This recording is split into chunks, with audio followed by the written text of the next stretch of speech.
El gerundi de posterioritat.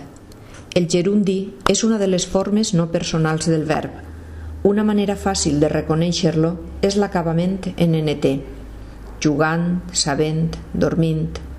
El gerundi és correcte si expressa una acció anterior o simultània a la del verb principal. Vegem uns exemples. Havent dinat, els amics feren un passeig per la platja. M'agrada fer-me una cervesa mirant els partits de futbol. En la primera oració, l'acció de dinar és anterior a la de passejar. En la segona, l'acció de mirar és simultània a la d'agradar. Per tant, els gerundis són correctes. Per altra part, el gerundi no és correcte si expressa una acció posterior a la del verb principal o una conseqüència. Vegem uns exemples. La pilota pega contra els vidres trencant-los en 1000 miquetes. El Madrid va perdre contra el València quedant eliminat de la Copa. Observem que en estos dos casos les proposicions encapçalades pels gerundis trencant i quedant indiquen accions posteriors a les de les oracions principals. Com saber si un gerundi és correcte o no ho és? Hem de canviar l'ordre de la frase i ha de tindre sentit.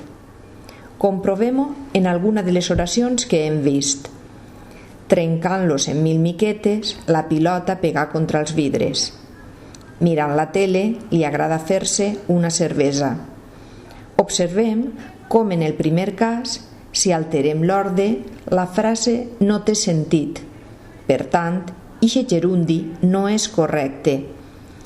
Tanmateix, la frase sí que té sentit en el segon exemple, encara que alterem l'ordre. Quina és la solució per als gerundis incorrectes? La solució és refer la frase. I per a fer això tenim diferents alternatives. Vegem-ho també en alguns exemples. La pilota pega contra els vidres i els va trencar en 1000 miquetes. La pilota pega contra els vidres que es van trencar en 1000 miquetes. El Madrid va perdre contra el València i quedà eliminat de la Copa. El Madrid va perdre contra el València de manera que quedà eliminat de la Copa. El Madrid va perdre contra el València, per tant, quedà eliminat de la Copa. Hi ha hagut un accident i s'han format llargues cues en la carretera. Hi ha hagut un accident, per la qual cosa s'han format llargues cues en la carretera. Com que hi ha hagut un accident, s'han format llargues cues en la carretera. A causa d'un accident, s'han format llargues cues en la carretera. Tampoc hem d'usar el gerundi per enllaçar frases. Hem de posar un punt o refer la frase. Vegem de nou uns exemples. Estan buscant la persona desapareguda. L'últim domicili conegut és el carrer Sant Vicent, número 6.